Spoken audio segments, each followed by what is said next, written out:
In the investigation into the disappearance of Nancy Guthrie. This video is based on publicly available reports, verified news sources, and expert analysis. All statements reflect what has been reported, not confirmed conclusions. No individual is accused of any crime. The Guthrie family, including all siblings and spouses, has been officially cleared as possible suspects by the Pima County Sheriff's Department. That clearance stands and no agency has walked it back. It was not the ransom amount that changed everything. It was not even the content of the messages. It was where they were sent. On the morning investigators would later mark as a critical turning point in the Nancy Guthrie case, two new communications surfaced. They did not go to law enforcement. They did not go to the FBI tip line. They did not reach the family through a private channel designed to protect the integrity of a negotiation. They went to a media outlet. That single decision, routing communications through a third party, through a public-facing organization, through a channel that guarantees exposure, forced investigators to reassess something they had been quietly considering for days. Because people who are genuinely negotiating do not broadcast. And people who are genuinely trying to stay hidden do not invite attention. So the question changed. Not what do they want, but why are they doing this publicly? That question is the thread this video follows. Because the answer, when you pull it carefully, when you trace it back through everything the evidence has shown across 83 days, does not lead where the public conversation has been looking. It leads somewhere more specific. Somewhere the behavioral evidence, the physical evidence, and the forensic evidence have been pointing since the night of February 1st, 2026. And this week, for the first time in 83 days, 4 separate developments arrived simultaneously, each one pulling that thread from a different direction. Each one confirming what the structure of this investigation has been quietly building toward. This is what the evidence actually shows. Before getting into what this week produced, you have to understand the foundation. Not the theories. Not the speculation. The confirmed facts that have anchored this investigation from the beginning, and that no amount of noise, no amount of contradictory messaging, no amount of public distraction has been able to move. 2 timestamps. 1:47 a.m. 2:28 a.m. At 1:47 a.m. on February 1st, 2026, the Google Nest doorbell camera on the front of Nancy Guthrie's home on North Camino Escalante in the Catalina foothills of Tucson, Arizona disconnected. The FBI and Google spent days recovering footage from back-end servers because Nancy had no active cloud subscription. What they recovered showed a masked man in gloves and a dark jacket. He carried a 25-liter Ozark Trail hiker pack sold exclusively at Walmart. He had a firearm holstered at his midsection. He held a flashlight in his mouth. And he covered the camera lens with foliage from a potted plant on Nancy's own porch. He was not rushing. He was not panicking. At 2:28 a.m., Nancy Guthrie's pacemaker lost its Bluetooth connection to her phone. Not her heart. The device in her chest was still functioning. The connection between that device and the phone sitting on her nightstand dropped. And according to publicly available descriptions of how these systems work, that connection does not drop unless the person carrying the device has moved beyond the range of the paired phone. Distance. The specific, measurable, technologically documented reality of distance. Between 1:47 a.m. and 2:28 a.m., 41 minutes. That is the operational window. That is not rushed. That is not improvised. That is time. Time to move through a house.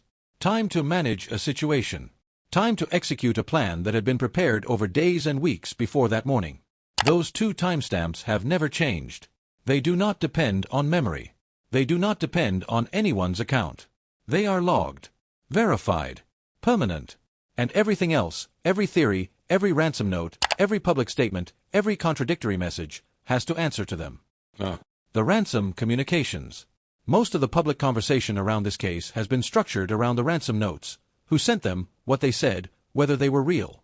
For 83 days that framework dominated. And for 83 days it produced nothing. No verified proof of life. No completed transaction.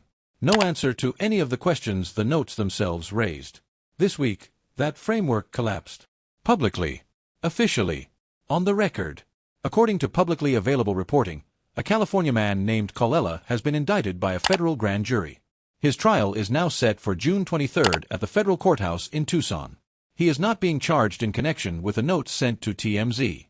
He is being charged in connection with notes sent directly to members of the Guthrie family. According to the grand jury indictment, he sent 2 text messages to 2 family members on February 4th, 2026, asking, "Did you get the 12 Bitcoin? We're waiting on our end for the transaction." Investigators established he was acting as an impersonator, not a kidnapper, not someone with insider knowledge. A man who saw an opportunity in a family's grief and exploited it. That arrest matters for a reason that most coverage has not addressed directly enough. Savannah Guthrie said publicly, before her return to the Today Show on April 6, that she believed 2 of the ransom notes were legitimate. She drew a line between what was real and what was not. She said those 2 notes contained details that had never been made public, specific placements of items inside the home, damage to exterior fixtures, verifiable information she believed could only have come from someone with actual access to or knowledge of what happened inside that house. Kalela's indictment does not directly address those 2 notes. He is charged as an impersonator, not as someone with insider knowledge, but placed alongside former FBI agent Steve Moore's publicly stated assessment this week that the people sending ransom demands in this case have been acting in bad faith from the very beginning. The arrest does something critical to the broader ransom narrative. It confirms what the behavioral pattern of those communications always suggested. Moore's specific analysis, stated publicly and on the record, they provided no proof of life at any point. They sent demands to media outlets rather than directly to the family through controlled private channels, a behavior that Moore described as inconsistent with a genuine ransom operation. They never followed through on any deadline. They never completed any transaction. Everything they did, according to Moore's publicly available analysis, was in bad faith. And bad faith communications have a function. They create noise. And noise does something very specific in an investigation. It pulls attention away from the signal, away from the physical evidence, away from the behavioral evidence, away from the forensic evidence, away from the 2 timestamps that have never moved and will never move. The ransom narrative was noise. Kalela's arrest confirms it. Moore's analysis confirms it. And now that the noise is beginning to clear, the signal underneath it is becoming visible in a way it has not been before. The signal is in the blood. This week, retired FBI profiler Jim Clemente appeared on NewsNation's Brian Enton Investigates and delivered a detailed forensic breakdown of the blood evidence found on the front stoop of Nancy Guthrie's home. His analysis changes how the final minutes inside that house need to be understood. According to Clemente's publicly available statements, the positioning and structure of the blood drops on that stoop are not random. They reveal something highly specific about Nancy Guthrie's physical state at the exact moment the blood was produced. Nancy's face was very close to the ground, within a foot of the ground. This could be she was either on her knees, hunched over, or actually lying on the ground. He referenced the specific shape of the drops, what forensic pathologist Dr. Michael Baden previously described publicly as donut-shaped drops with pale centers. According to Baden's analysis, that specific shape is typical for blood that comes from the nose or mouth mixed with air. That means she's coughing up blood or dripping from the nose. Otherwise, there would be dripping from a cut from above. Now think about what that means. Nancy Guthrie, 84 years old, with significant physical limitations, dependent on daily cardiac medication she could not safely miss, was face down or hunched over on her own front stoop, coughing blood. Not inside the house. Not in a struggle that overturned furniture or broke objects or left the kind of chaos that violence produces. On the porch. At the threshold. At the exit point. The interior of that house was immaculate. Law enforcement sources confirmed that to Brian Enton. No overturned furniture. No broken objects. No signs of a physical confrontation anywhere inside those walls. Whatever happened that produced that blood happened at the threshold, at the moment she was being moved out of the house. Not inside it. That sequence, an immaculate interior and blood only at the exit point, tells a very specific story about how the operation was planned. The plan was to move her from inside the house to outside without producing chaos. Without producing noise. Without producing the kind of physical evidence that a struggle inside a home leaves behind. The plan was controlled entry, controlled movement, controlled exit. What the blood on the stoop shows is that the plan did not stay controlled all the way through. Something happened at the threshold. Nancy Guthrie, mentally sharp, aware of exactly what was happening, ended up face down within a foot of the ground at the exit point of her own home. Coughing blood. That was not part of the plan. That was the plan encountering the reality of an 84-year-old woman who was present and aware and did not go quietly. And then Clemente delivered a conclusion that directly contradicts one of the most persistent theories in the public conversation about this case. He believes there was only one suspect. If there were 2 people, you would think one of them would have control of her, complete control of her inside the house, and brought her outside and would not have lost that control. But here, she's clearly on the ground coughing this blood up. There's no evidence to me that there are more than one offender here. One person. One suspect. according to a retired FBI profiler with a career built on exactly this kind of physical evidence analysis. That conclusion, placed alongside the physical description already in the public record: male, approximately 5 feet 9 inches to 5 feet 10 inches, average build, black mustache, according to Jennifer Coffindaffer's publicly available analysis significantly younger than 50, is the most specific the suspect profile has ever been in 83 days of this investigation. The institutional failure. This is the development that received the least public attention this week, and it may be the most important for understanding why this investigation has moved the way it has. A Pima County official, Dr. Hines, made a public statement that goes directly to the question every person following this case has been asking since April. Why did a critical hair sample spend 11 weeks in a private Florida laboratory while the FBI laboratory at Quantico, the most capable forensic DNA analysis facility in the federal government, waited? According to publicly available reporting, Dr. Hines stated publicly that Sheriff Chris Nanos held a personal grudge against the FBI dating back to 2015.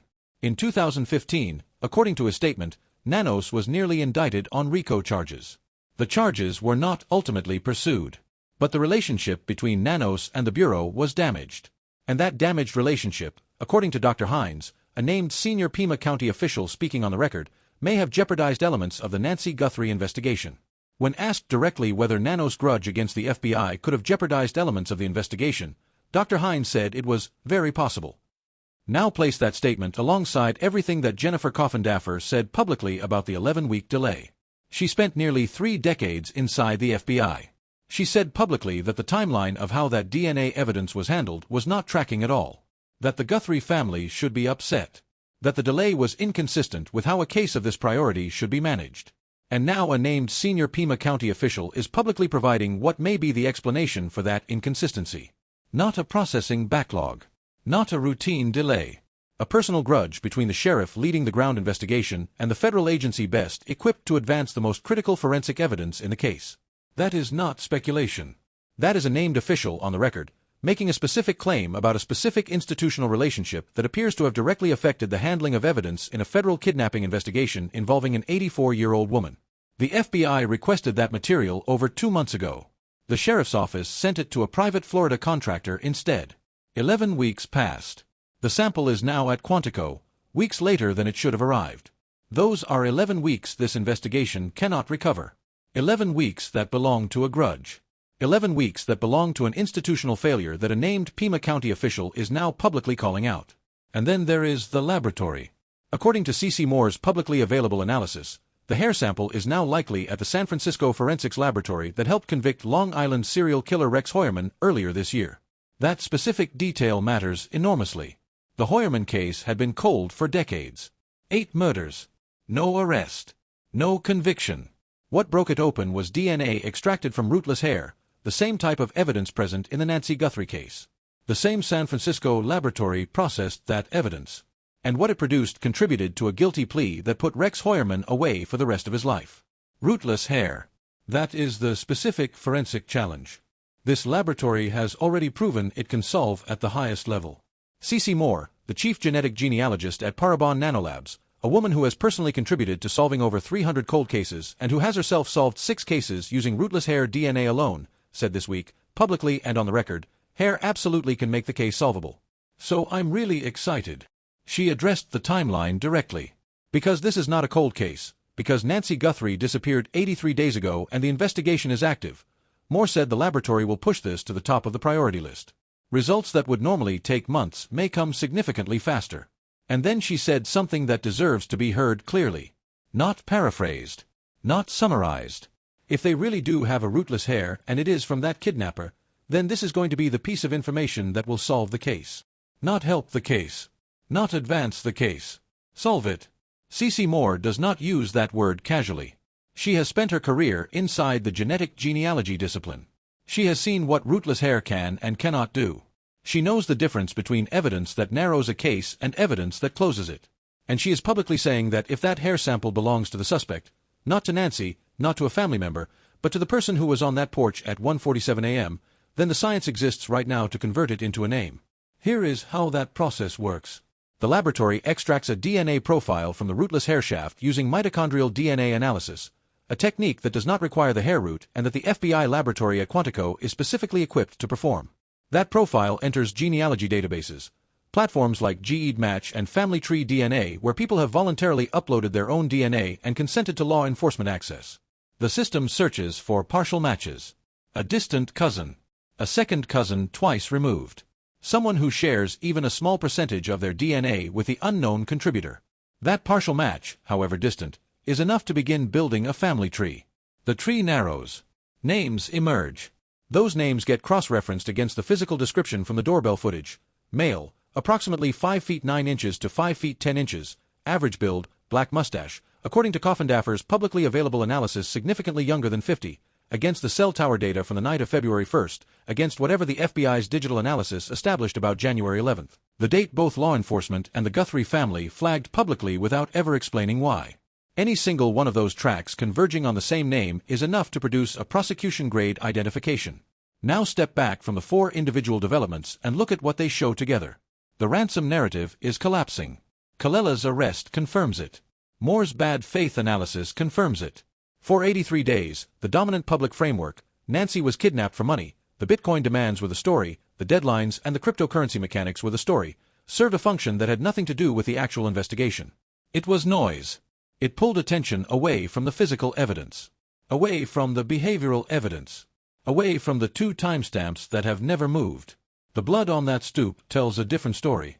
1 suspect, not 2. A controlled operation that encountered the reality of a mentally sharp 84-year-old woman who did not cooperate with the plan the way the plan required. Blood at the exit point, not inside. An immaculate interior that reflects preparation, not chaos.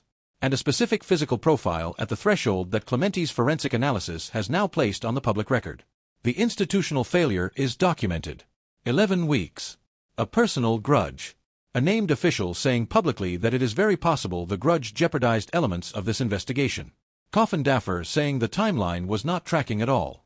The Guthrie family sitting for 11 weeks while the evidence that could solve this case sat in the wrong laboratory because of a relationship damaged in 2015. And the laboratory now has what it needs. The San Francisco facility that solved Rex Hoyerman's case with rootless hair. C.C. Moore publicly excited. The technology that exists right now capable of converting a hair shaft into a name. The suspect was there before February 1st. That is not speculation. That is the conclusion that follows from everything the physical and behavioral evidence has been showing since the beginning. According to publicly available reporting, the FBI's own digital analysis established that something occurred at Nancy's address on January 11th. 3 weeks before she disappeared. Investigators asked neighbors specifically for footage from that date between 9 p.m. and midnight. Sheriff Nanos confirmed publicly that the FBI's analysis had established something occurred on that date. He refused to say what. According to Fox News Digital, reporting through 2 sources with knowledge of the investigation, the doorbell images released by the FBI may not all be from the same night. One image reportedly shows the masked figure without the backpack, without the holstered firearm, in different attire from the February 1st footage. ABC News independently reported through unnamed law enforcement sources that the suspect may have visited Nancy's home on at least 1 prior occasion. 2 separate news organizations. 2 separate source networks. Both pointing toward the same conclusion: the person on that porch on February 1st had been there before. Which means the presence Brian Anton identified, the behavioral signature of someone conducting reconnaissance, cataloging camera positions, mapping access points, tracking the exact window when that house would be silent, was not theoretical. It was documented. In footage. In digital analysis. In the witness accounts of neighbors who registered something wrong in the weeks before February 1st but could not articulate what it was, because the figure moving through that neighborhood was not aggressive, not obvious, not dramatic. Just present in a way that did not fit the local rhythm. A vehicle observed multiple times in a location where it had no logical reason to be. A figure that triggered the kind of low-level unease that the human nervous system registers before the conscious mind can form a thought. Those witnesses have been struggling to come forward. Not because they have nothing to say. Because the suspect remains free. Because pointing a finger at someone who has not been arrested carries a cost that most people are not willing to pay. Because the institutional dysfunction, the 11-week delay, the sheriff's grudge, the routing of evidence away from the laboratory best equipped to analyze it, created an environment where the investigation moved slower than it should have and the community felt that slowness in the form of sustained uncertainty. That environment is changing. The right laboratory has the evidence. The institutional accountability questions are on the public record. The blood spatter analysis has publicly narrowed the Suspect profile to one person with a specific physical signature at a specific location at a specific moment. And the ransom narrative that kept the public looking in the wrong direction for 83 days is now publicly and officially collapsing. No plan is foolproof. Every structure has a weakness. Every operation, however carefully prepared, however meticulously rehearsed, however many reconnaissance visits were conducted before February 1st, encounters the friction of reality when it moves from planning into execution. Something always goes slightly sideways. A minor deviation from the rehearsed sequence. A moment where the plan and the physical world fail to align. The blood on that front stoop is one of those moments. Nancy Guthrie ended up face down at her own threshold, within a foot of the ground, coughing blood, in a way the operational plan did not fully account for. The level of resistance that an 84-year-old woman who was mentally sharp and aware of exactly what was happening offered at that threshold exceeded what the plan anticipated. And the blood that resulted is now a documented forensic data point analyzed publicly by a retired FBI profiler. The hair sample is another. Left in a location the suspect did not expect would matter. Or left in a moment where the operational discipline that had governed every other phase of the preparation momentarily slipped. Now sitting in the laboratory that solved Rex Hoyerman's case. Being processed by analysts who have already proven they can convert a rootless hair shaft into a name. And somewhere in the cell tower logs from the weeks before February 1st, in the digital record of a device that was present in that neighborhood when it should not have been, is the third trace. The one the FBI's CAS team has been building a movement reconstruction model around. Not just for the night of February 1st. For the days and weeks leading up to it. Because preparation creates repetition. And repetition creates patterns. And patterns are what bring prosecutions. Her medication was on the counter. Her hearing aids were on the nightstand. Her phone was on the nightstand. Her car was in the garage. Everything that belonged to her life was exactly where she left it. She has not been seen since a Bluetooth signal dropped at 2:28 in the morning. Day 83. Nancy Guthrie is 84 years old. She raised 3 children alone after losing her husband at 46. She built a life in Tucson for over 5 decades. She brought live music to a hospital. She was a 30-year churchgoer whose single missed Sunday service triggered everything that followed. She was sharp. She was present.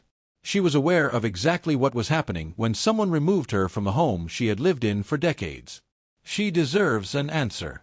Not a partial answer. Not a case that closes quietly with questions still open. A full answer. The kind that requires a name in a courtroom. And the evidence, the blood on that stoop, the hair sample in that laboratory, the digital record of a presence that was there before February 1st, the 2 timestamps that have never moved, is moving toward that answer.